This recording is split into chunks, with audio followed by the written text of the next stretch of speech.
All right, let's do this. 3, 2, 1. Root beer talk.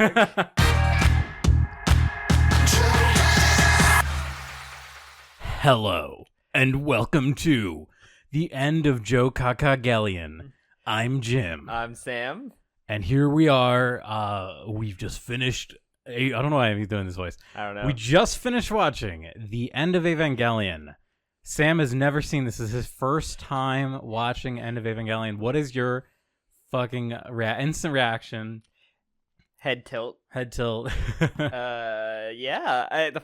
I had me going there in the first half, but then I don't know what happened in the second half. I thoroughly love this film. I think it's a masterpiece. Well, I mean, a lot of iconic imagery that I know about came from this. It is funny. While we were watching it, I kept hearing you do that half chuckle thing that you do, and not just you, but people do this. The sensible chuckle. It's like that, the sound that people make when they see something that they've seen a million times before, but like in context. Yes. You've seen all these images before, but when you see the shot of like the thing happening, you're like, there's like a little sound you make. Yep. But yeah, it's great. There's so much. It's such a dense film.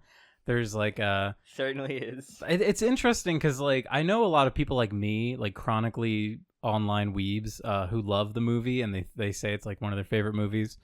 But it's really weird because it is a sequel. It's a direct sequel and ending to the show. Okay. So we talked about this end of last time, but the film is cut in two, essentially. Yes. The first half definitely felt like, okay, the people who wanted an ending, there you go. And then the second half were the people that loved that symbolism and all that stuff, the not the not visual concrete stuff is going on, interpretation kind of stuff.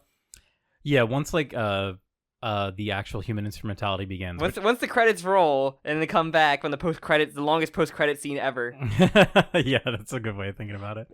I think that so thinking about how Eva ends with episodes 25 and 26, it is extremely unclear what's happening. We see characters die.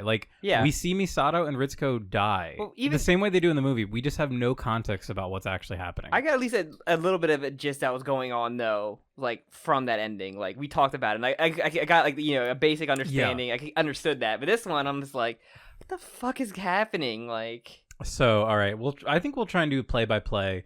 And we can try and talk through it. We'll talk through your emotions. Yeah, this is now a therapy session for you. The first question I was going, so is this set before or after the whole merging thing is going on? And you're just it'll be explained, but this is before essentially. So yeah, initially it's before, and once it's kind of obvious of when that all happens. Yes. There's a lot of direct lines that because it happens throughout the film. It's not just one moment, and there's a lot of lines that you can pinpoint.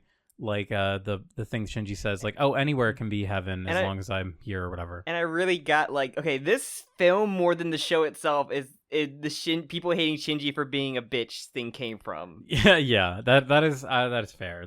I got that out of more of this movie than any of the episodes really of the show.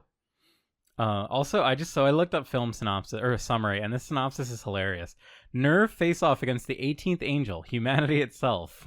But in the end, the fate of the world depends upon Shinji's choices. I mean, true, the humans fight humans in this, yeah, or not really fight humans. It's more very one-sided, no matter which way it goes in certain points. It's basically a massacre on both sides. Yeah.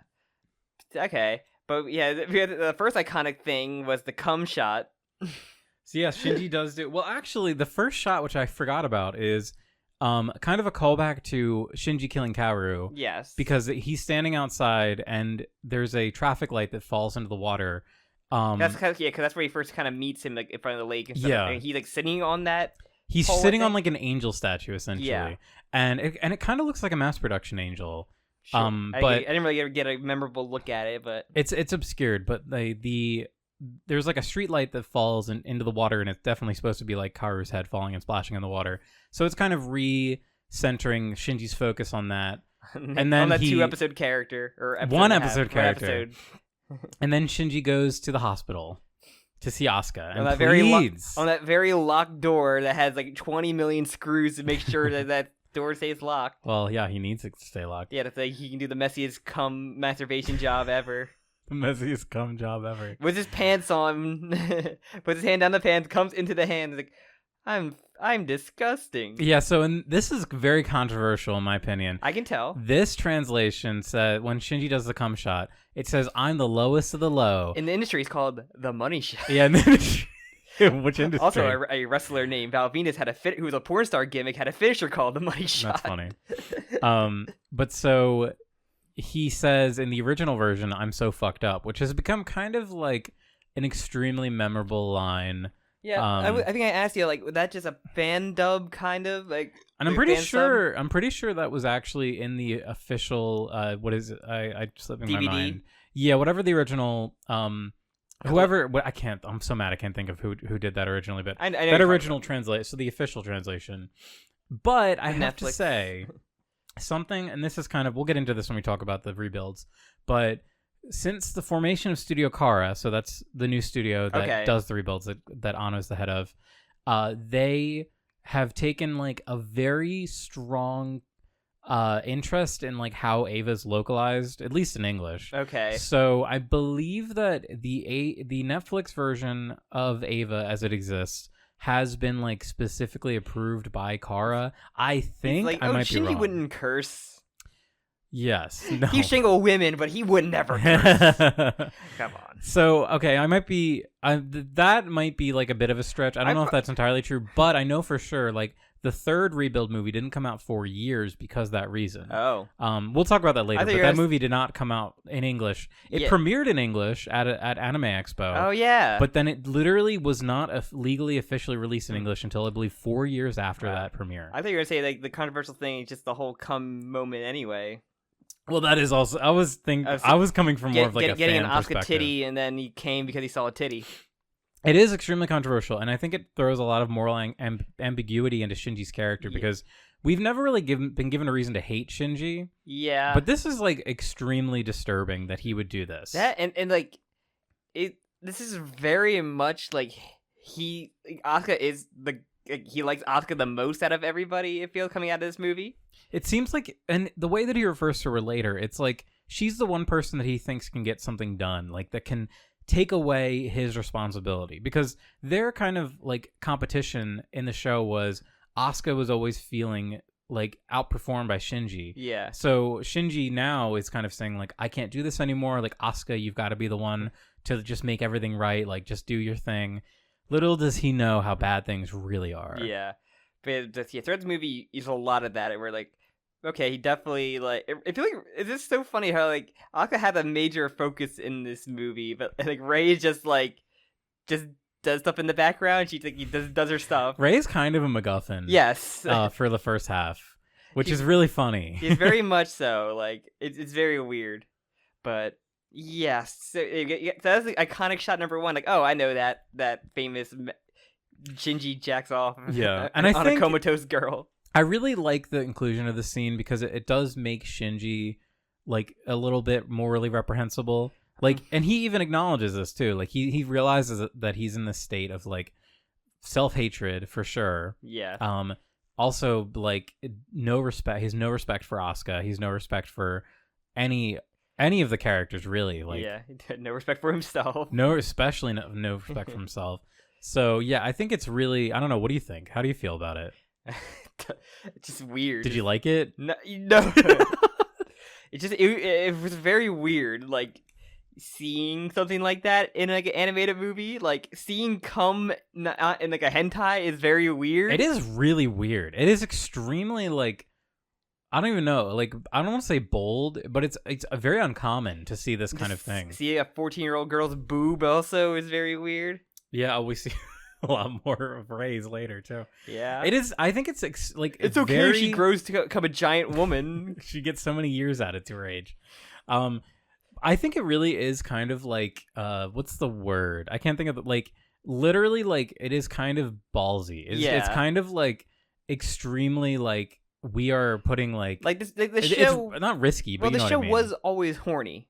Yes, for sure. Like this movie and in the movie, or the series, like we got that plenty of times. But and it's kind of like the one thing that I like out of this is that it reflects that on the audience of like how perverse this actually is. Like the feeling of lust towards Asuka and the way that Shinji expresses it is like extremely bad and not good. Maybe this is all like Shinji going through like multiple like the deadly sins or something, and that was definitely lust throughout like the series itself.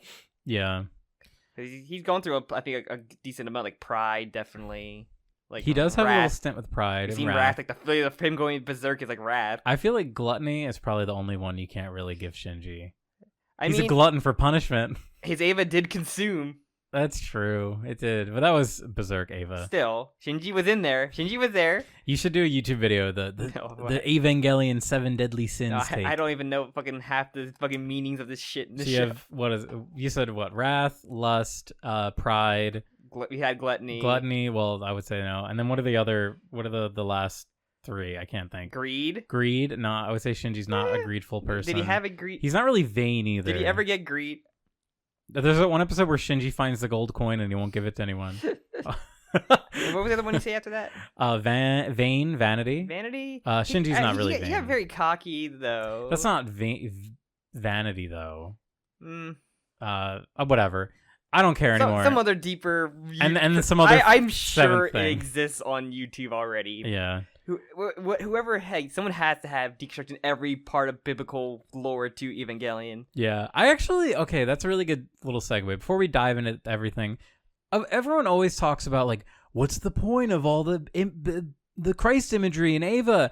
And then the creator is like, oh yeah, it means nothing. I just thought crosses were cool. Yeah, but I fight back against this because what the fan response and what the viewer response to that is, oh, it's all meaningless. All the religious is meaningless. But I mean, there's certainly like a lot of Western religious themes that you can extract from the series. Like Adam and Lilith, but like it felt more like Lilith's supposed to be Eve because she's the one that got corrupted by the devil first. So it's like the good and evil for Adam and Eve in the show is like right there, obviously. Mm-hmm. But like, well, what's the there's one line Futsuki has where he says humans took.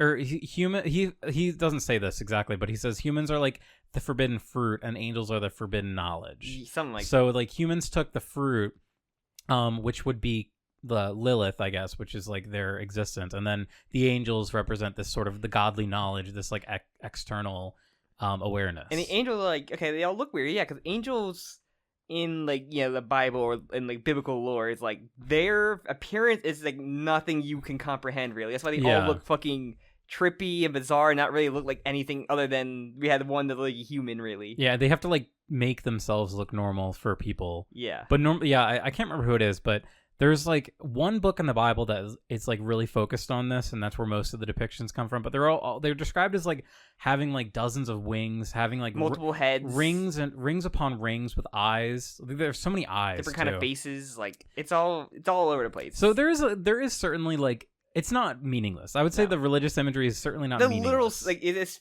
If anything, it represents death. Yeah. I mean, like the spirit of what was it, longness. The spear. The spear of Longinus, yeah. Longinus. Which do you know what? Yes, it's a spear that pierced Jesus Christ on the cross. Yeah, by some guy named Longinus. Yeah, some asshole. But no, that's a biblical thing, and that's basically what it does. Like it's, I think there probably is an actual weapon used in like in the Bible. I'm sure my Bible knowledge is like not 100%, but still, okay, that's like a thing that can be used to pierce anything because it can get past your bullshit AT field. Like, and we know that Jesus had an AT field. Yes. It was really strong. That's why he really had to struggle to get it through when he tried to pierce them. Yeah, it took them forever to get the nails in. They're like, this is the 15th one. It's not going in. I mean, they probably had to nail Lilith into that fucking cross. They had to, like, I'm sure they had to get past Lilith's AT field. Yeah. But yeah. Maybe when we just talk about the cum shot too. So yeah, we've only talked about the cum shot. So I just I did going back to just like character wise, I think this is a really fascinating way to begin the movie.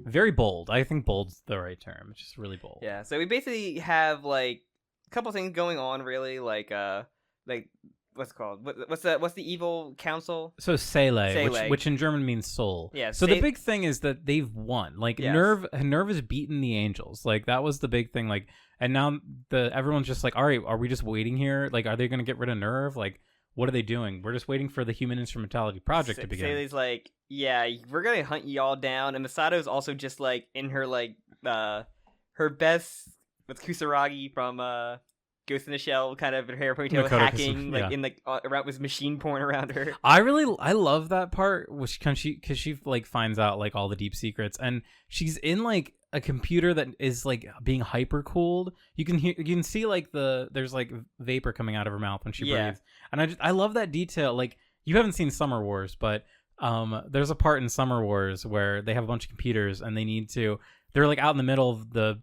country in Japan, so it's really hot. So they have to keep like shoving ice into the room with the computers to keep the temperature down, so they don't. I just love little details like that. It's because like the technology's so big and hot. I don't know how to slip a little bit of that in here, where you had a lot of this was just like military porn going on. There was as well. so much military porn.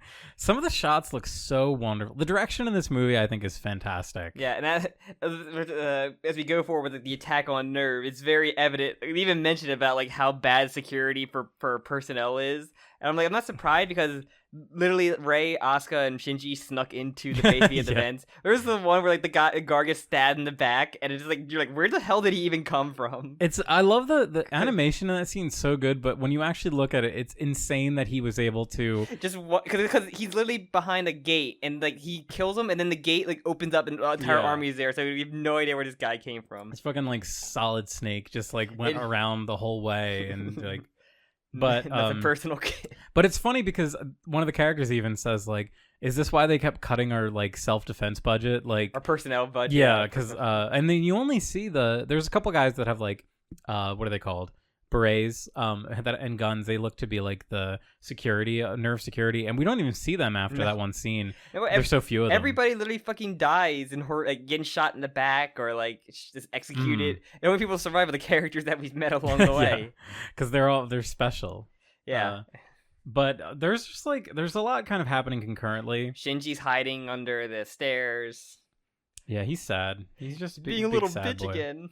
The big thing here too is that they move Asuka under. So they're under attack. They're pretty much going to kill the pilots if they reach them. So Asuka has to be moved to a safest place, which is in her Eva, and then they just dump her in the lake, I guess, there. Which I always thought it's funny. I know they do it so we can have the epic shot with the battleship. But like that is just a lake that they have like a big battleship. They would never look there. Like, no, we got sensors. We can see that. Yeah, shit. They could clearly find her. They probably saw the big like power cable going into the water. She's still in a coma. Oh, the explosions that are attached to her suit. If her neck gets damaged, she'll feel it and wake her right up. We'll get to that later though. But yeah, so yeah, they're getting this building. The building's getting stormed, and like people are getting shot and killed. And it's just brutal. The brutality in like the way that everyone's dying and the way that like corpses are shown. I think it's like it's very intentional that they're showing like how horrifying this is. And our three tech people pull out just guns. Like one has an Uzi, which is very funny. That part is kind of funny. There's a lot of like unintentional humor, I think, in this movie. Or like take the turn to safety off. Like I think all the training was for. Like they were on fucking targets, not like real people. Yeah, so Maya is the girl. I don't know the guys' names, but Maya is kind of the most important one here because and we also she's the one that's like reacting the most realistically to this situation. Speaking of her, we also had what's it called, Risco being released from her cell. Yes. Just to go into her mom's computer, her brain computer. I do love a little touch of it being stitched back up, like it's not like it's welded there. It's like literally stitched. Yeah, I love that. It's really creepy. It's also another thing that's really funny is like Ritsuko is in prison for like being a traitor, and the first thing she does is literally set up a self-destruct button. Like they didn't even realize that when they let her out, but like we should have someone like monitor her just in case, or like not give her any kind of access to the computer. And conveniently for her, it doesn't work. But we'll talk about Ritsuko later. She was bamboozled. Or Risco is such a tragic character, but in like an annoying way. She pays for everybody's horniness. Yeah. But yeah, so yeah, a lot of moving parts going on, and then Shinji is still crying. I guess we tell you, Shinji's about to get executed because he's high under the stairs. The guard, the soldier goes, "Nothing personal, kid." He literally says like nothing personal. But even better that like Masato comes up, shoots all those guards. He goes, "Nothing personal." Like back at him, blows his face away. I'm like, for fuck's sake. I'm just like, okay, Masato, this is extremely personal. But like, there's a time for a one-line. I can't believe Ano put a one-liner in there. Oh, like, I can.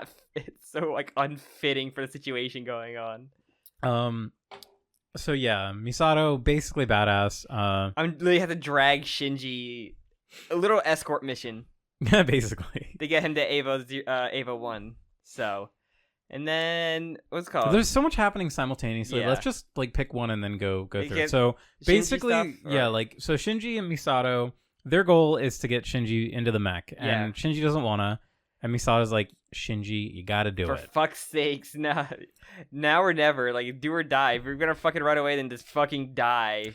She gives him a lot of pep talks, and there's a few things that I really like here. Like, it shows a lot about Misato, and like this is kind of like, I don't know, I like how real Misato gets in these scenes. Well, yeah, because she also gets shot on the way to the elevator room, but not before she gets like a bullet to the gut, which is like a death sentence in every Japanese animation. It's basically any media. And she says one thing like, do you really want to like die like on the ground? Like, you want to stand up and face the thing and then die. Go down fighting, then go down die for nothing and doing nothing. Yeah, it's just basically like living your life with courage and dignity. Yeah, she gives him her cross and just kisses him. And just say, like, if you want, that's how a grown-up kiss you. If you want, because, you know, his first kiss was with Asuka, which was a shitty kiss that she mouthwashed off. But, yeah, but she's like, I'll give you more when you get back. And like, haha, death flag line, I'm dead. Yeah, I love this scene. I mean, it's really funny because I hate that Misato is, like, so sexual towards Shinji. Yeah. Because it's bad, and even Shinji doesn't like it. Yeah, I mean, the whole point of the series was to, you know, show that, like, she's just using that, essentially, not, like, she doesn't really have feelings for him. She's just trying to, you know, get. It's like her way of coping. Yes. Misato copes with like sex and physical intimacy. Yes. And it's unfortunate that Shinji's on the receiving end, but it is like kind of a touching scene, and it's a bad thing to think about, like the young kid getting with an older woman. But from that point of view, like it is kind of like a W for Shinji. She could have just kissed him on the cheek or anything like that. Because like at one point she's like, I was like, oh, you know, you're just a stranger, and I'm just like, you live with her. She was like a big sister to you more than anything. Yeah, like he got to see the real Misato, and that was a thing like early on, because she would just be like sloppy and like annoying at home, and then all the boys would be like, oh my god, Misato's so hot, and he's like, Shinji's like, oh, if you saw the real version of her, like that shows how close they were. Every female character in the show. Yeah. And it just shows how close they actually were, and it's really fuck you, Shinji, for thinking that. And then she like, I know, how dare he? How dare he? Best girl Misato. And then she like basically falls on the ground, kind of like reminiscent of like the shot we saw in the last episode of like actual series of like the flashes of her and like Risco essentially, where she was like on the ground like with like the blood on the wall. Which I really do like how they tied that and like had it like I'm not sure they had that planned out if they had to do this. Most likely not, but they tied it back to that. I really do think that the like groundwork for what's happening was like there. I just think they didn't have the either interest in actually showing it in the original series, or maybe like, the budget. I mean, you can make an argument. But... Yeah, because like, we had to have her on the ground with blood in the wall for a reason, and we had that Risco like face down in like the little like Lilith pool. Yeah, I guess Lilith pool. But yeah, and then she basically said like, yeah, Kaji, this is what did I do good essentially, like did I do everything right? And then she like basically dies, I guess, before we see a flash of Rei. Yes, there's a Rei standing over her. So that's I think that's the first one we see. Yeah. Very important thing that we're about to experience. And should we cut to, do we do the Asuka stuff next, or we do like the Rei Gendo stuff? Or Ritsuko? The Asuka stuff. That's like the coolest part of this entire It's fantastic. Movie. It's still to this day like some of the best animation that I've ever seen. The way that I don't know who, I'm sure everyone knows who's, like, not everyone, but I'm sure there's documentation about who key animated all this. But the way that the mech has, like, real weight, like, everything has so much weight and momentum, and the way that, like, it cuts between Asuka inside Unit 2 as it's, like, doing, like, rolls and stuff, it just looks incredible. Yeah. It's fucking, this is like what people like want, like this is what we all wanted. Yeah. Oh, we didn't even, so the reason why she's even fighting them is because. So she does the I don't want to die thing, then she's like remembering her mother, two voices of her mother about like not wanting to die, but like you gotta, it's basically two conflicting things will just pop up into her head. Well, I think it's supposed to be her as a baby speaking, and then her. The one's very quiet. Yeah, it kind of like fades in, but the big thing is, Asuka, like, has made connection with her mother through the mother Eva. that tried to kill her. But if you remember, they need to put the soul of the mother into the Eva. So they put her. So Asuka's mom's soul is inside the Eva. So every Eva has a soul of the pilot's mother.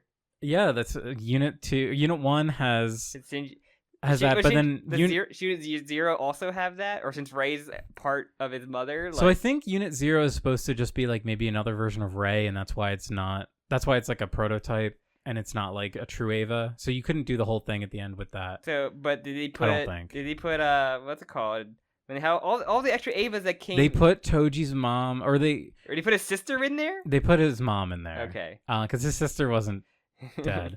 But yeah, basically like.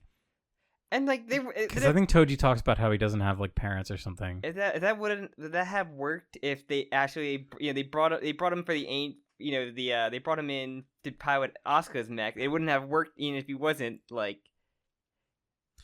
So that's one thing they say. They say that remember early on they said that only Asuka can pilot Unit 2. So theoretically, yes. I don't see why not. I think they probably could do it. Also, like, her mother was also, like, mentally unstable. So, and it's like, oh yeah, we could put her fucking brain in there. So I think the idea is that whatever they did to, like, remove her soul from her turned her into that. To the husk? Yeah, like, it ruined her mentally. Or maybe the experiment to the Eva. Because they don't explain what the experiment Shinji's mom did. No, it's intentionally left vague, so we don't really know. That's weird. Maybe it was a similar situation where she became like a husk, and that's when Gendo just like extracted DNA to clone her. It could have been that, or just like the same thing of like, the soul of my mother who actually loved me is in me, so I'm going to power up. It just I understand that. It felt a lot like I'm good now. I can fight with like more so than that, like because like even in the last episode, the whole thing about her mother still affected her horribly, and she didn't like come to an understanding with that, like.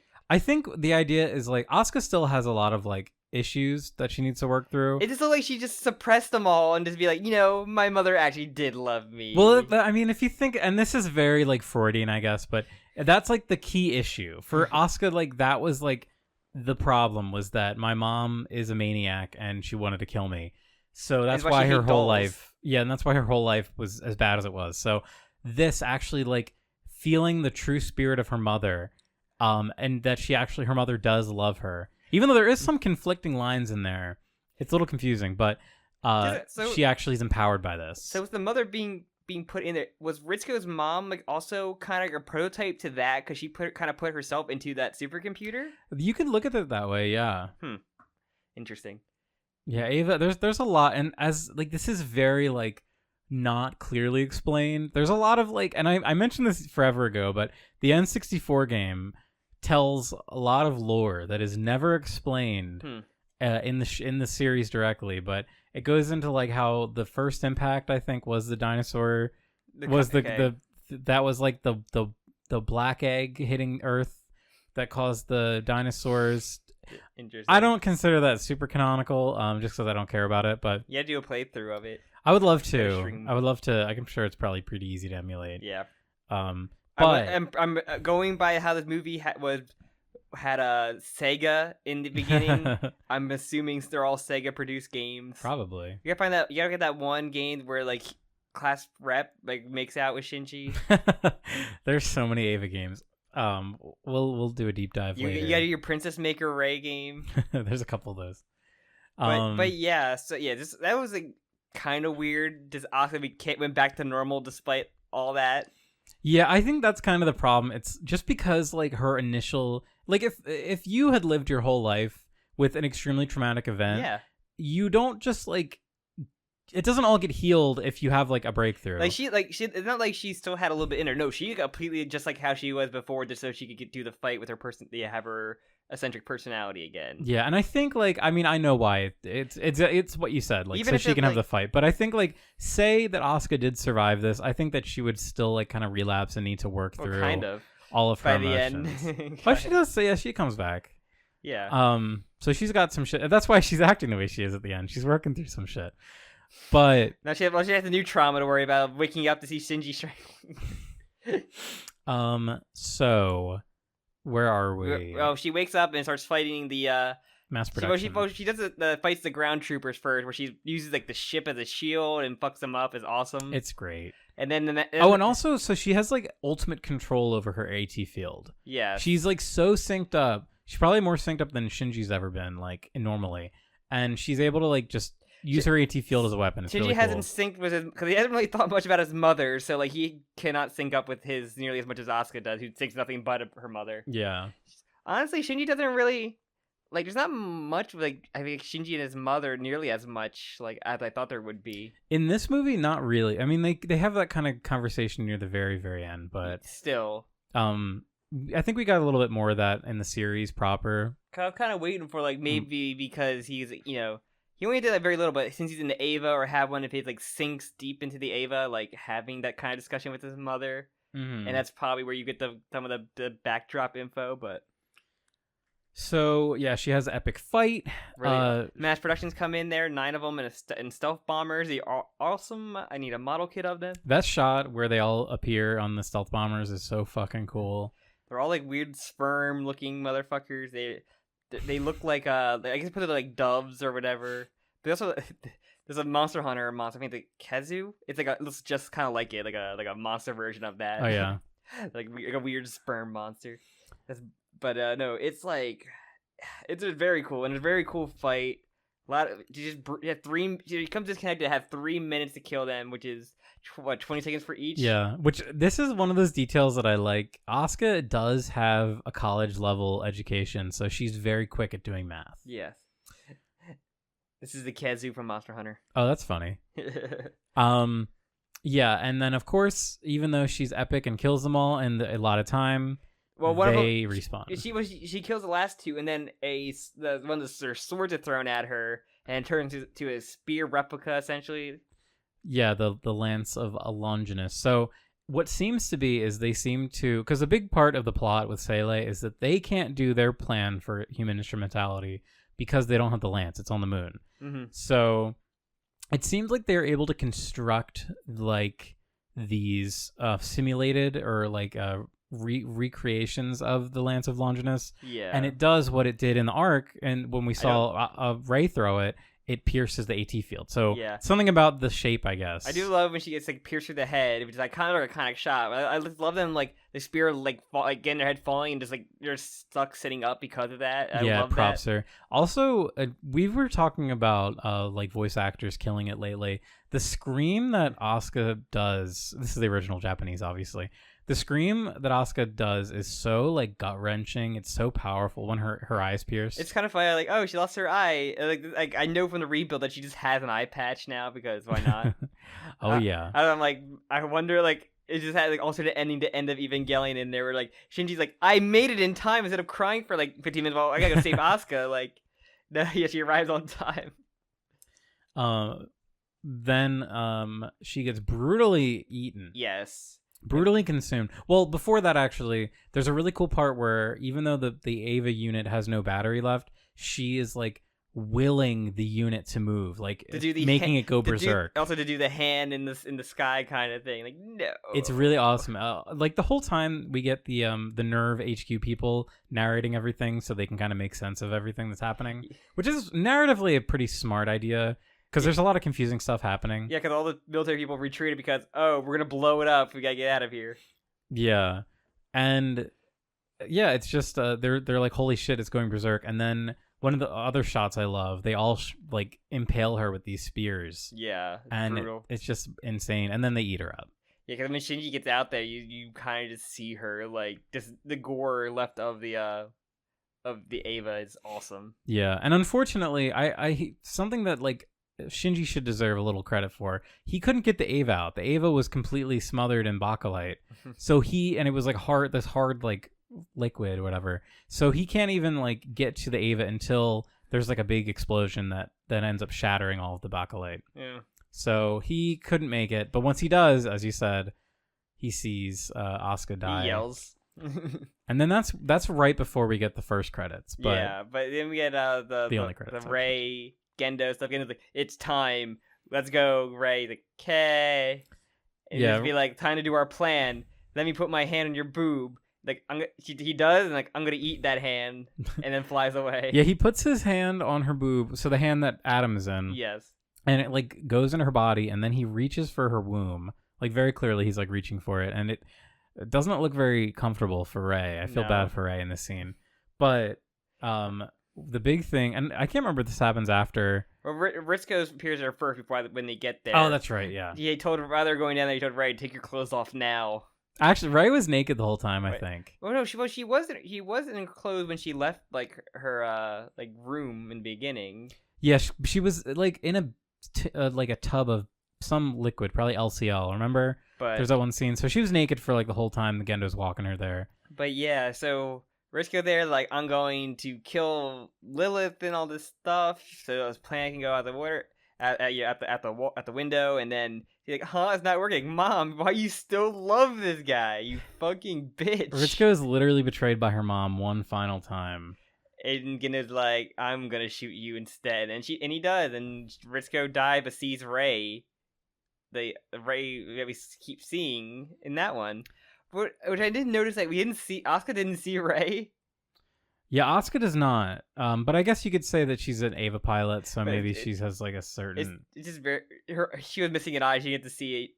No, I was thinking like it's just very. She didn't like Asuka very much. Like, she called me a doll. Fuck that girl. She didn't. She needs like, can we please bring her back? She's like, I guess, begrudgingly because of Shinji asked for it. But yeah, so that's kind of, and then yeah, she flies into Lilith. Gendo is like in pain. Like, I've been bamboozled, betrayed. I can't believe it. I'm shitty. One thing I do want to say, Ritsuko actually says basically like, whatever, I'm like, how I hate you, bad, you're bad. And before Gendo shoots her, he says, "You know what, Ritsuko, I always did." And then there's no sound. The sound cuts out, and we only see his lips moving. And she says, "Liar." So we don't know what Gendo said. I don't know why they chose this. Like, what did you think? I think it's supposed to. To me, Gendo, I feel like he would not like her. I feel like he would say something mean to her, like maybe like, "I never liked you," or "I liked your mom better," something like that. "I never loved your mom." Something, yeah, because I mean, like, Gendo's mean, and he's always cruel, so he's always trying to be. But it's, I don't know. I was just trying to find that one scene to see if anyone. What was he saying? Did he know what she was saying? Then what did Gendo when it's to say to Risco, tell Risco? What did Gendo want? What did Gendo do the Ray? That's so funny. But no, so the script note for cut number 335 described Risco as wearing an insincere smile. She embraces my. Oh, that's just a different. We have Gendo telling the real Risco, I needed you," is what they say. Oh, that's interesting. Because, I mean, it does make sense, because Ritsuko does do a lot for him. I mean, she's basically his lackey. But, so yeah, and then he shoots her and dies. Yes. But yeah, and then we get a Ray jump scare, and then. But yeah, so that. Ray jump scare. It's pretty much. Yeah. She's kind of shocked to see it. And then that's basically the end of the first movie that has like the like Shinji's going berserk with like the black with like orange glow coming out of him, and like it's very wild looking. And then yeah, we get the what's it called, the DNA kind of end credits, which is very cool looking. Yeah. Quote by Anno: "Evangelion is like a puzzle, you know." Thanks, Anno. So then yeah, and then we get the beginning of episode 26. Yeah. Which is basically yeah, I think this is when he does the thing where he shoves his hand inside Ray, and then Ray basically betrays him, yes. and then flies up and then is consumed by Lilith. And we get giant white Ray. Giant naked Ray. So there's a lot of terms that, like, I remember when I first discovered the series, I was reading about it a lot because I was confused by the ending. And there's a lot of funny terms that I haven't seen people discuss in a while, but a lot of people refer to this as GNE, the giant naked ray, for sake of clarity. And then also all the other rays that appear, they call them quantum rays, which we can discuss that a little bit later. But the giant naked ray is finally here, and this is to end the world. And basically, this is when instrumentality actually does happen. There's a lot of shit happen. There's like a bomb that kind of goes off, or like a nuke that goes off. It kind of like it makes an eye. It makes the ground look like an eyeball. So there's a lot of eye imagery in this. Yeah, this is when like she initiates it. So she grows. Shinji's freaking out. All the people that are like the 3 engineers are like all like freaking out as well, and we kind of get what they call it. All the rays kind of take people, submerge them. Like, yeah, well, that's a bit later. Yeah. So first, what happens? All the mass production Evas, they all like, have weird crucify. They T-pose. They do, but at first they crucify Shinji. they say stigmata, which is like I don't actually know the origin of it. I just know it as like stigmata is like getting like the same wounds that Christ had. Yeah. There's like movies that always have this as like, oh, people have like the nail wounds in their hands. It's like it's a whole religious thing, but so they're basically like priming Shinji for priming Unit 1 for this, because Unit 1 no longer, Shinji can't control it. And then yeah, this is when like the big explosion happens and it becomes like an eye. So basically Rei betrays Gendo and says, yo, I'm doing this for Shinji. Yeah, Shinji's the one that actually gets to choose. Motherfucker, I kept my memories, essentially. And interesting the way that she kills him. So we enter an kind of like a more metaphysical, a lot of that realm where like things aren't real anymore. Like she kind of gives Gendo like, it's like in a movie, or it's like in fucking the end of JoJo Part 5 where the Diavolo gets like killed in his like mental afterlife forever. That's kind of what happens. He gets teleported out to like another fucking dimension to die different ways. But it's also like, what's it called? Because this kind of leads to people getting taken away, and most of it's like pretty peaceful. Of they see someone they love that does it. But for Gendo, she kind of made it to be brutal to him, maybe? Yeah, definitely. Where, like, okay, you get died by getting squeezed by pretty much Eva 1. And eaten. His whole top half gets eaten. You basically get eaten by the thing your wife basically died to perfect or work on. And to me, this is, like, the perfect ending for Gendo. Gendo, who has only been horrible to, like, everyone in his life. Even because of his loss of his wife. Yeah, I think he even gets like told about that, about like, you know, about how you are as like a dad and a father, especially how you treated Shinji. They basically speedrun therapy for him because like everyone appears, like Yui appears over him, and then the Rays appear, and they're basically just like, hey dude, you like locked yourself off emotionally just because you couldn't trust anyone and hurt everybody like connected to you. And he's like, yep.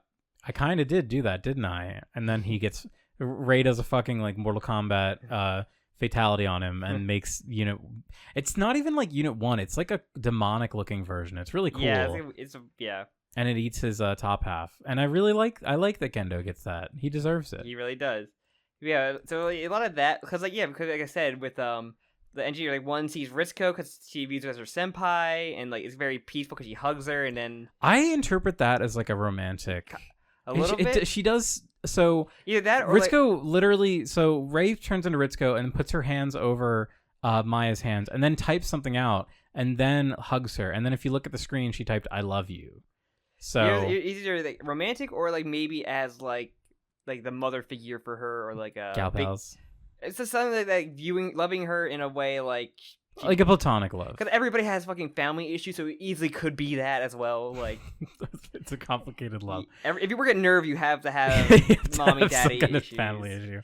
So an estranged uncle or like, something. the one, there's one gets like, only one of them gets like attacked by like a mob of rays. The guitar guy is like confronted by a group of naked rays that are giggling, and that part is really disturbing. All just T-posing around him. They're not T-posing. Does the other one have... He sees Misato. Yeah, Misato. Rei turns into Misato and kisses him. Yes. And then he comes. So everyone explodes. There's in the orange juice. An old joke is that the people had was they become Tang. The orange drink Tang. I mean, that's what Asuka's IV was, just orange juice. It was Tang, orange drink. But yeah, everyone... And I love the animation of the explosion. And it's like a pop noise, too. Because we see some of Sele. They had images of some Sele in the show, but they only really kept the one that looks like he's from like Cyberpunk or like yeah, or like Ghost in the Shell. and he like melts. It's really cool. Yeah, he shot. just melts. I love that. Very because you can see the dead body. Like Ritsuko's just closed, Misato's just closed. Very much like Rapture imagery of just the clothes left essentially, with some orange juice attached. I guess because they're all drinking Tang while that was happening. Yeah, I love this scene so much. I love that idea of like you see they what all you got want to raptured. see. They all got raptured to become one being essentially. Yeah, and then the one shot when it shows like the whole Earth, like you people screaming. like screaming, yeah, and you see the crosses. That shot is so cool, and I really see that as like a continuation from like one of the shots from Daikon 4. Or is Daikon 4 or Daikon 5? We watched it. It's the one fan animation Gainax did before. I remember that. I don't remember which one. There's a part where like the ship explodes and like the whole Earth gets like a wave of green, but it's like the reverse. Instead of green, it's like red. It's really good. There's like a whole through line you can. That one shot has been utilized so many times in the Gainax productions, but so from here, you could probably explain better to me. The whatever the fuck was going on. I don't really think there's much to explain. I mean, Jim's like rolled up. It explains itself. It's pretty obvious. Jim rolls up his arms. He's a sleeve of like the entire end. He's like, I don't have to explain anything. It explains it right here. So basically, what happens here is Rei. We didn't talk about like the nitty gritty, but so Rei has merged with Lilith. Yes. Rei is an aspect of Lilith. So something that, and this is something Kaoru would mention too, like Kaoru pops up like twice. He does, but like before in his only episode in the show, he talks about how he refers to humans as Lilim, and then he even like says, Rei, you're not like them. So what we learn. We didn't talk much to the point about their 18th angel. Yes, so just humans are an angel. Essentially, humans are the 18th angel. Was Kaoru the 18th angel? Kaoru was the 17th angel. Okay, I wasn't sure if he actually listed the 18th angel. He's the 17th. Which would have made sense of him being a human angel. Yeah, no. So there's just another angel that looks very similar to people. Sure. But humans are the 18th angel. So the reason why the second impact happened was because we did it. Yeah, humans were trying to do experiments in which they succeeded at recreating Adam and like making him like a baby, like making like a fetus Adam. And additionally, I guess through those experiments, they were able to maybe extract parts of Lilith and then create a clone of Yui using parts of Lilith. This is just speculation. A little bit of Yui, a little bit of Lilith. Throw in a little bit of Cuttlefish. Dr. Akagi as well. Cuttlefish. You always keep saying that. But he, so Rei, that's why there's something like supernatural about Rei. Like she's not, like they must have used some Lilith, whatever, because she is able to take Adam and then remerge with Lilith. So kind of like setting up the conditions for a third impact. Mm-hmm. The whole thing is that Gendo wanted to use this power to bring his wife back because he's a wife guy. He's a depressed wife guy. Or like hopefully bring him to where his wife is or something like that. Not really bring her back or just send him to where she is. Yeah, his motives are kind of unclear. We just know that it involves his wife because he's this depressed wife guy. I have this plan. I don't know what'll happen, but I'm sure it'll work out. Yeah, really, like the more I talk about it and think about it, the more I hate Gendo because he's so selfish, and he's just a cuck. Gendo's a cuck. I'm sorry. So is Shinji. Shinji's a cuck too. Runs in the family, like father, like son. But so Rei then grows. So this giant naked Rei grows and then meets Shinji, who is now in the crucified. Shinji's freaking out because giant Rei is very freaky, and it has like when people have like the two anime characters have their heads together, but it's actually like at their point of view, it looks like that. Yeah, it does. Which I really love those shots because it really emphasizes like what a giant creature would look like. Like from a human's perspective, Rei would be weirdly distorted because she's so large. Very funny to see the what's it called, the mass production, just we have Rei, like a slapped on Rei face on there is very funny. Yeah, and it's like people that like slap the Dio, it was me Dio face on like random things, like they just like cut it out perfectly and just slapped it on. I see that. And I definitely like, I mean, clearly this is Rei taking control. So Rei is like a god essentially right now. And she's taking control of the mass production Evas to like help usher Unit 1. Essentially, she had the power of a god, but she's basically going to share, I guess, share it with Shinji.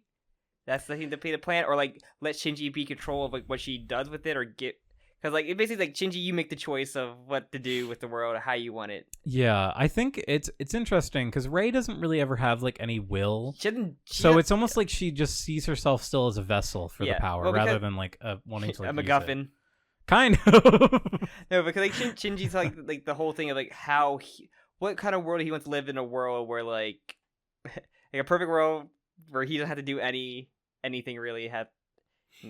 Yeah, so it's she describes it as a sea of LCL, and the shot here is so cool. Like they're merged together physically. Like the only people live there like Shinji and her essentially. Yeah, and they're like literally like it's very sexual. Like she's over his body, but they're literally like melted. Yeah, they're melded at like the crotch area, so you kind of assume like, okay, they're Shinji and his mom. Yeah, only a quarter of his mom, Jim. But something that's really cool that we haven't really talked about is the whole idea that like this is like an anti AT field, and so there are AT fields. Every creature has an AT field, and by reversing it, it's like they're separating. Like having an AT, everyone has an AT field that separates them from everyone else, and that's what causes like any sort of conflict. It's like because you and I are two different people, we can never see each other on the same. Like we can never have like the same mind. We can never think the same way. Like I said, the whole idea of this thing was everybody's heart has a hole in it, but if we meld together, all those holes will be filled, which is kind of bullshit. Everybody's thing is different, so like it's never actually happened. Yeah, it is kind of a pipe dream to think has many holes. Yeah, it is kind of a pipe dream to think that, and it's like it's kind of one of those things where you're not really treating the actual issue, because the real issue is that there's not a human connection in the real world. But by doing this, by forcing everyone's AT fields to vanish and making everyone one, you're forcing them into that. Like it's still not like it's not a choice that they're making. Like, they're not people anymore. There's a lot of plans like that in like anime and manga happen where like, okay, if this my villain motivation is trying to make the perfect world where no one has to feel any. That's a plan in Naruto where like I'm trying to get to a fictional dream world where no one can be evil to each other, or just a perfect dream world for you. And that's what we're kind of doing. Like but no one wants to agree to that. That's bullshit. But it's very much what like stem from this kind of thing, but not nearly as clear. But and I think thinking about that last scene in the last episode, this makes a lot more. Makes a lot more sense when you think about this, because that whole scene where Shinji is like perfect like anime school life. Yes, that whole part where he literally is like imagining like the world that he could create, and it's like a very childish view of how the perfect school life is. And then like it's supposed to look like a generic anime for a reason. Mm-hmm. And then even going to the whole congratulations scene, it's essentially everybody like seeing Shinji and being like, yeah, like great, like you've decided that it is good to be a person. Like you, even though this is technically kind of like an idealized existence where we're all together, it is better to be a human and to be separate, and like you are in charge of your own destiny. You can make yourself feel better. So yeah, I really like that. And Shinji comes to this conclusion that he comes to at the end of the show. Yeah, maybe this wasn't the best idea then. Like I really maybe don't want this global merge. Yeah, I mean think about it. Like you're with like serial killers and like rapists and like people that like fairy tale. Like I don't want that. I don't want this. I don't want that existence. Every isekai writer. The sword art guy. Every cartel member across the world. Ooh, but then again, British people. British people.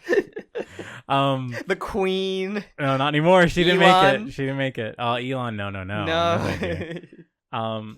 But so Shinji decides essentially that we will return to what we were before, and like he will allow people to recreate themselves if they want to. So it's like, if you want to come back, it's your choice.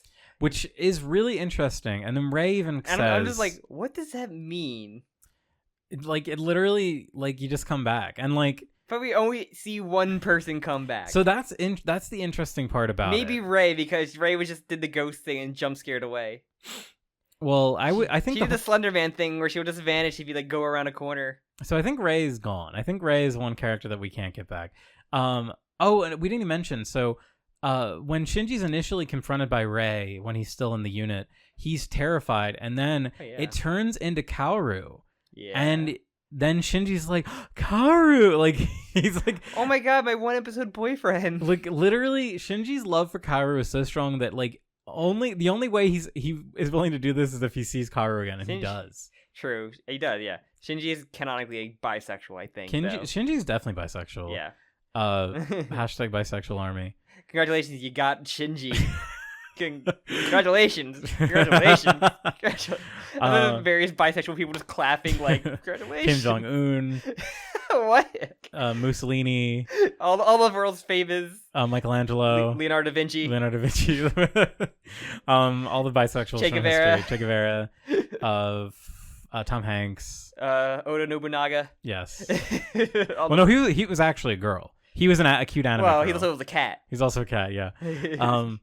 So, but yeah, I like that Kaoru shows up a lot in this, and it's kind of like done for Shinji's sake. Like I said, I still wish Kaoru was in there a little bit more, so because like I still don't feel the impact of Shinji seeing Kaoru. You just don't feel it as strongly as I do, Sam. I'm sure, but I like just have an episode, like an episode or two more of them actually having like interactions. Gay sex. Like, I don't know, man. Whatever they want to do. But yeah, Kaoru and Ray touch butts, yes. Touch butts. And he's like, Shinji, this is the only way that I can experience pleasure as an angel. It's like the part of Happy Happy Joy Joy where they smack butts to each other like that. The little like deflating balloon sound. And these little like a balloon noise. Yeah.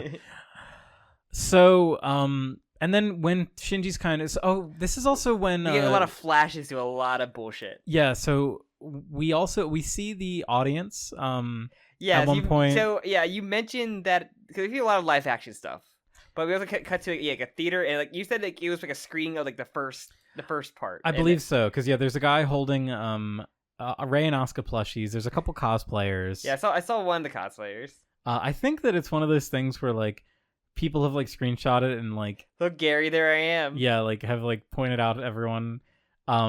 There's also the death threat scene. There's a part where it goes through a bunch of death threats that were allegedly sent to Studio Gainax after the first. Hilarious. There's also, I'm gonna try and find it.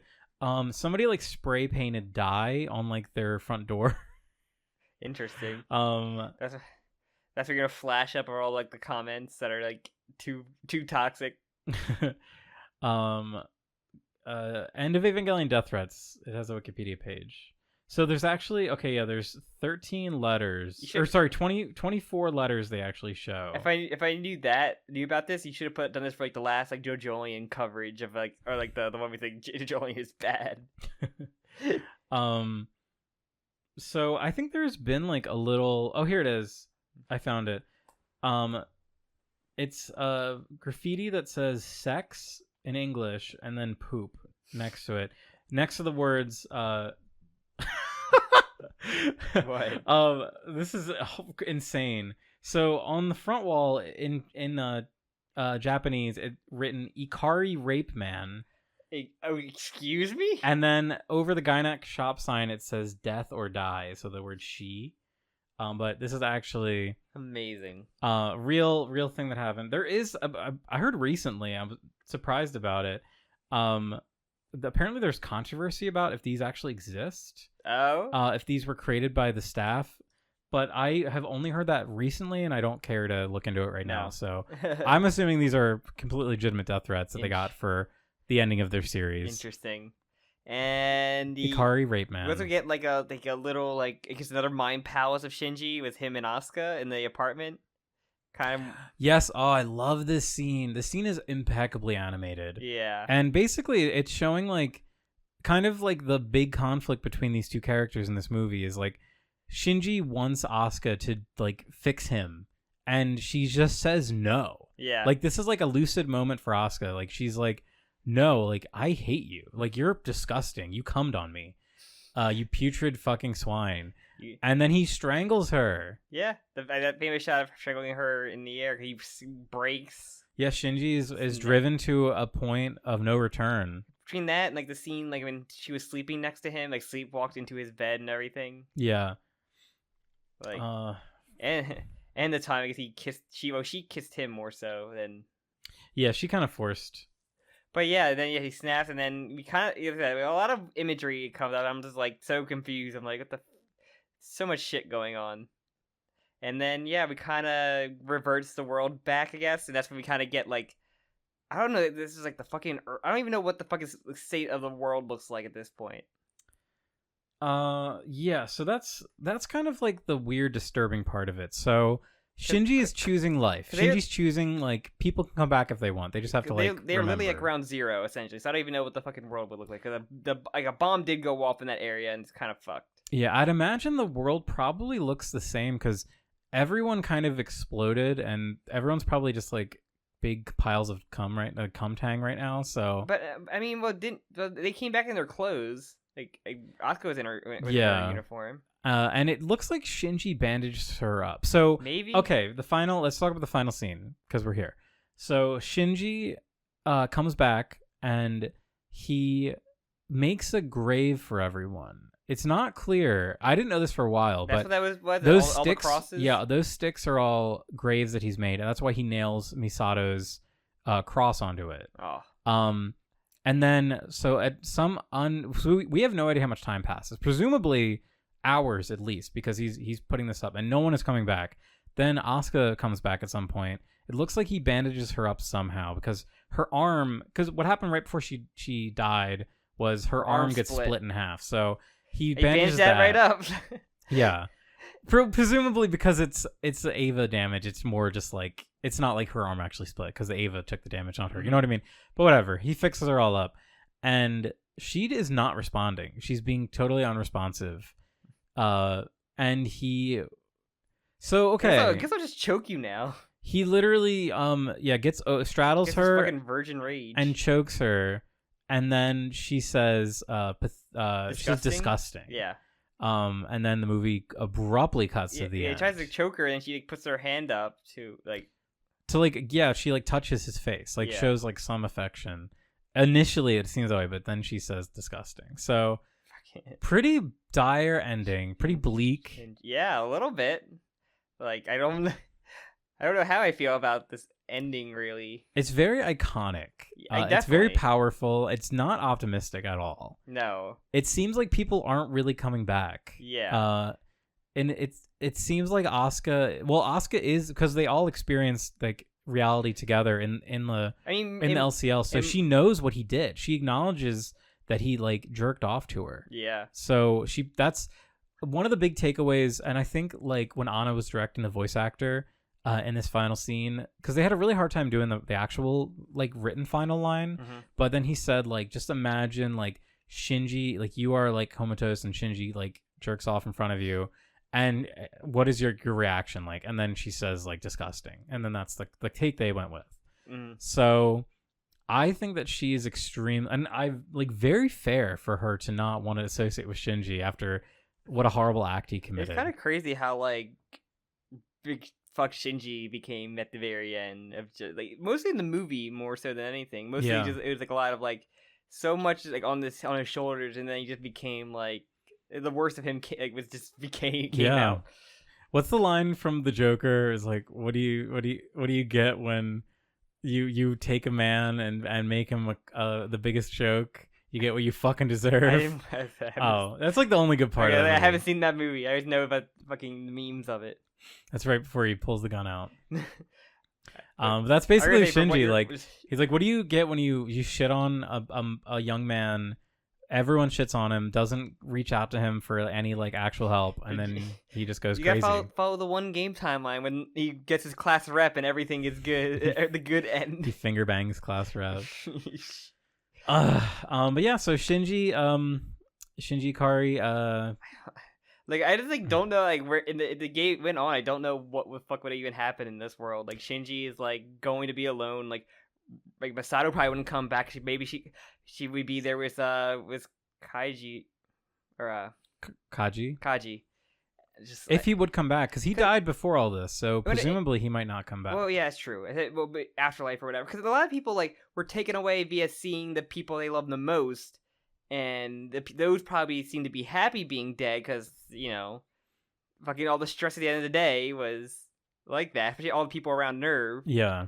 Like, I'm trying to think. And I think you can interpret it a few ways. It's very interpretive. It's hard to say. Like, I'm trying to give a very like authoritative like description of what's happening, but it can be interpreted a lot of ways. Like, you could see everyone inside the human instrumentality as like they are working through their own issues. Like, they would only emerge once they work through it all. I guess that's why you can say Asuka comes out so quick, because she was able to work through her big thing, like in her fight. Do they have a time limit?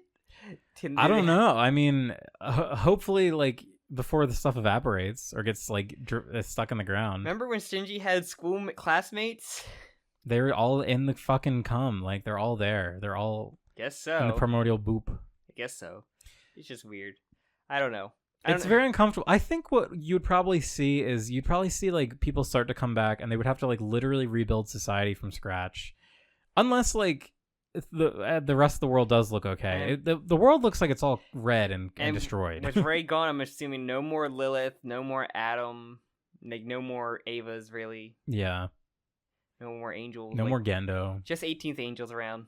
Hmm. Hopefully, I mean that all the Sealay are gone. That's what they wanted, so they're probably not coming back.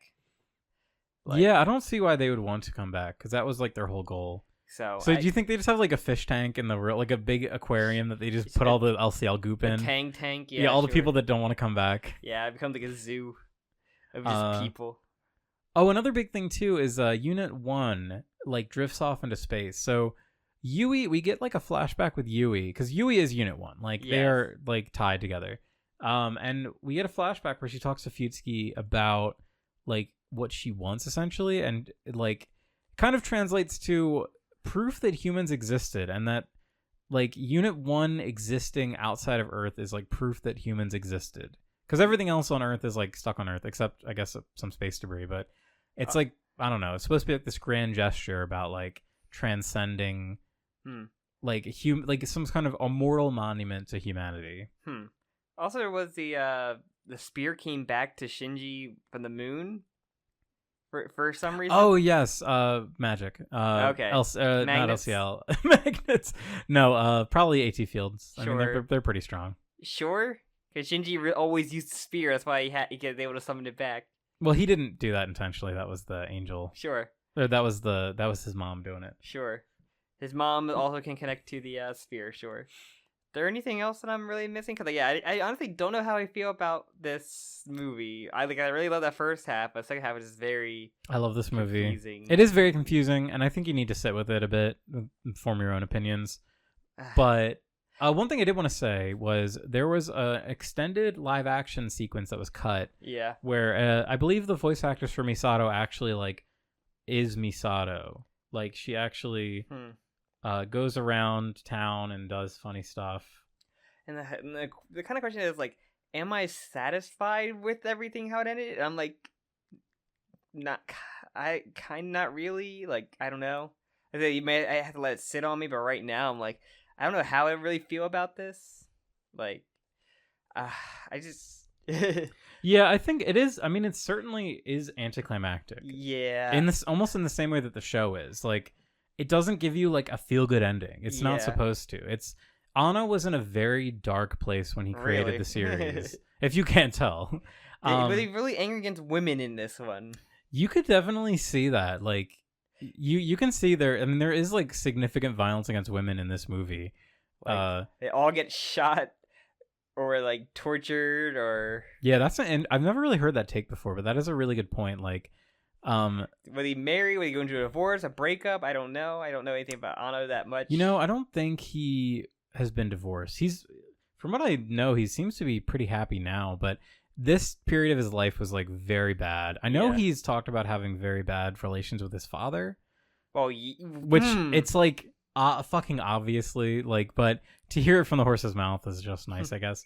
And I think going into the rebuilds is going to be interesting for you, because like that was kind of Anno as a different person. Like, he doesn't really, he's not nearly as nihilistic as he was at the time. He's Yeah, a lot more hopeful. which is like He's become a fucking wife guy. He's become like Gendo. He inserted his fucking wife in the rebuilds. yeah, it's true.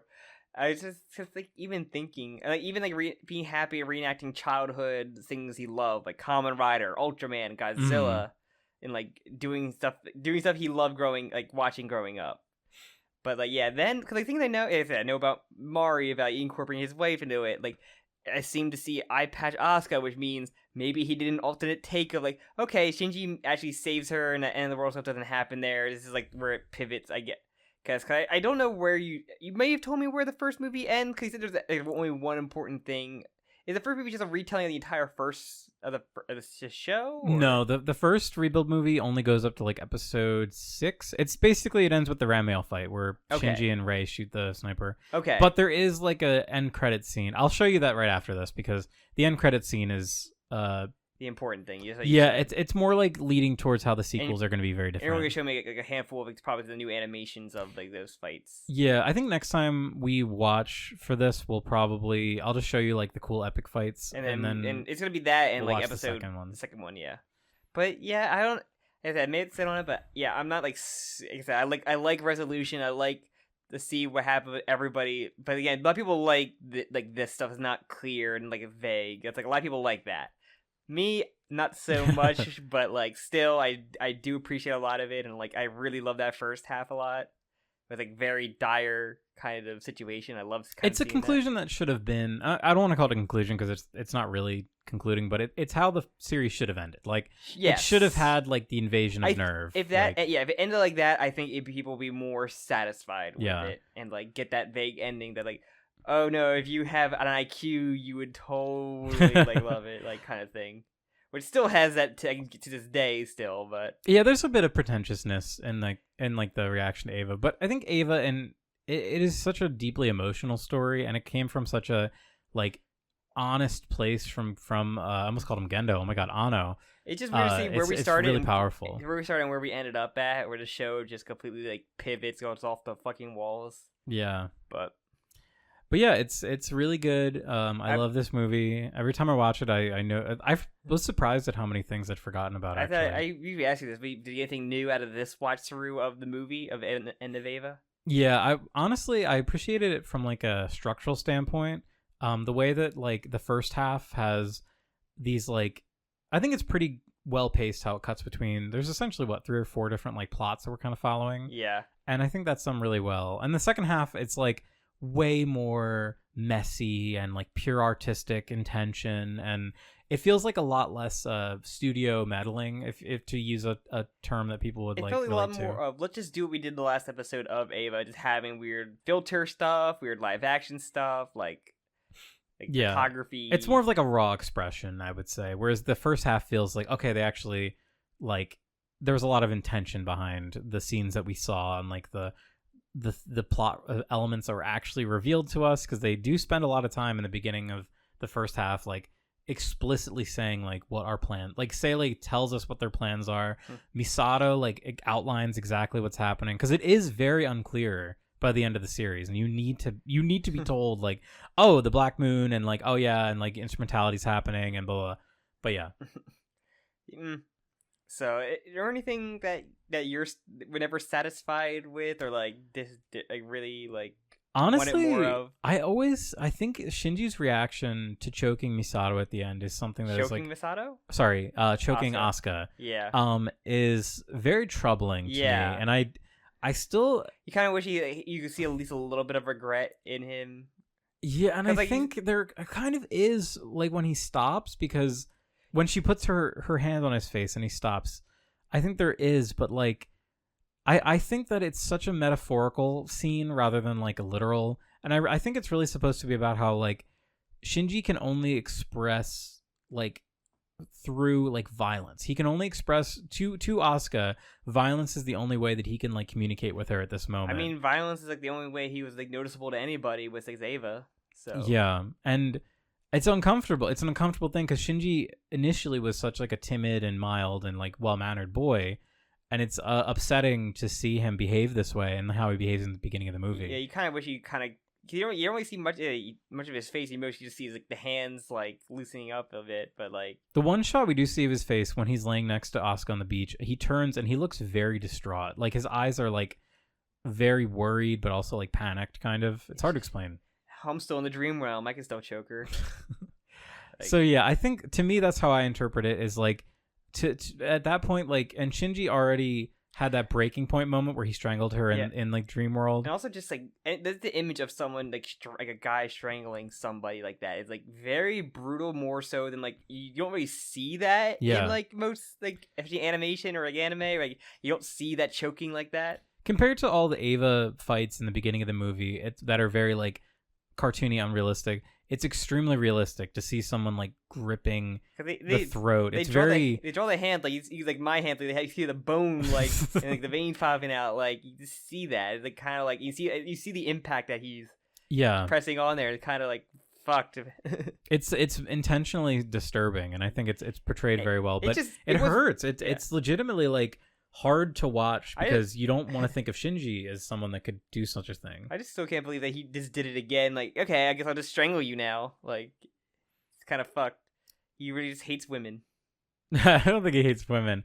I think he's just at a point where, because clearly he and Asuka had been on the beach for a while at that point, and she presumably didn't speak or acknowledge his existence. So the only way that he could like connect with her was to strangle her, and it worked. To his credit, it did work. She says he's pathetic. She probably also had the mental like exhaustion from the Eva. Literally, probably the thing. Asuka having the worst day of her life. The most pain ever. Yeah. In like multiple fields, losing an eye, having your arm fucked up, and it feels like an undercut of like Shinji's whole thing about like, oh yeah, the world can be really great if I want it to be, and then we have the movie end with him. You know what's great? Me strangling's a bitch. Oh, I love when my hands wrap around her weak neck. Seeing the life drain from their eyes. He's just becoming the New World serial killer. Yeah, but he's becoming Gendo-fied. Gendo. He's becoming Gendo. Like, hey, Gendo never abused his wife. He's Gendo maxing. Gendo probably wouldn't abuse his wife. No, he's the only person he fucking loved in the world. He would let her abuse him though. He abused everybody else around him like emotionally, but like that's it. So yeah, I'm curious as to what people think about the ending. Same. I know literally there's been like 20 years of discussion about it. Oh yeah. Why did Shinji? I'm gonna type in that. Yeah, literally, why did why did Shinji choke Asuka at the end? Interesting. Looper.com says in one sentence, Shinji chokes Asuka to test his agency in the new world he's created. What? That's interesting. I don't think that's right. Why did Shinji try to kill Asuka? He was trying to determine whether she was real or if they were still experiencing instrumentality. There's better ways to do that. Yeah. This one says because he wanted to confirm that rejection and denial exist once more. These are some stretches they're doing. Shinji saves Asuka from the anti-universe and sends her to the real world. Anti-universe? I think that's... Oh, wait. Sorry. Don't... That's not... Is that a rebuild thing? Apparently. I don't know what that's referring to, honestly. What happened to Asuka? Shinji chokes her. Yes. This one just says Shinji chokes her. Wow. All right. Should we end it now? Yeah, do you want to wrap it up? Anything else to talk about, or are you good? Kind of dissected this for like almost an hour and a half. I know. I looked at... we had only talked about the first like 5 minutes. I looked at it was like 30 minutes in. I was like, oh god. Well. All right. Do you want to end it? Yeah, I'll plug up the spear that went through Asuka's head. As her eyeball socket. Her eyeball fell out, I guess. Thank you all very much for listening to this. I guess, Ava, it's been fun. Now we gotta get to the movies, which I know you're very conflicted about. Yeah, I don't like the rebuilds that much. I think a lot of people honestly, are like that. I think a lot of people liked them. We'll talk about it as we go on, but if I were to like say, or quick rundown, like the first one's fine because it's just like, oh, we're just reanimating Ava, and it's very pretty. They do it very well. It's very nicely animated. I would say that's completely worthless, though. It doesn't need to exist. The second one does start to like tweak things, but I'm just like, eh. The third one is like very off the rails, and then the fourth one is like extremely different. But like I start to come around to really appreciating what they do at the end of the fourth one. Mm-hmm. I want to watch it again though, so Well, you'll have that. yeah, hopefully we can catch a live screening of it. Yeah, that'd be cool. Where Shinji himself is there. It's gonna be one of the things like the 4D where she'll just throw shit like, oh, Shinji's cum is coming out at you in 3D. Ropes. And I haven't watched the. He goes to strangle and it goes like to your face. They hire actors to strangle you in the audience. the chairs they have in the movie theaters come down and like suffocate you. I haven't seen Rebuild 2 and 3 for probably 5 or so years, so okay, that'd be fun. it'll be interesting to actually. You haven't watched it revisit nearly this. as much as this, so it'll be more of a surprise to you. I think I've seen the first one the most. I actually rewatched the first one kind of recently because I wanted to watch them all again before the new one came out, and then I just didn't. I just watched the new one when it came out. So and I enjoyed it, but well, thank you all for listening. If you liked it, everything, you can like, comment, subscribe, leave a I guess a review on like Spotify or whatever you can actually rate us on Spotify. Rate us on Spotify. Yeah. Again, you can also follow the podcast on Twitter. Me or Jim separately. You can also join the Discord. And with that, I think that's it. And then we move on to the rebuilds. Yeah, tune in next time. I don't know when those are going to come out. Jim had to think of a creative title like they do for the rebuilds. Well, I've been doing. There's a kind of a meme in the rebuilds where they add like you cannot advance. You cannot redo. I'm pretty sure you already used those for some of the title transitions. Yeah, I think I said Jim is not Sam. I can't remember. This test is not Gwest. Well, I did one. The Sam's Hog Dilemma or something like that. Something really weird. That was a bad one. All right, let's end this. And with that, we'll see you next time. We only have a handful of these left, Jim. I know. I can't believe it. To something else. Something else. Something else. Really good. All right. All right. Goodbye. Good.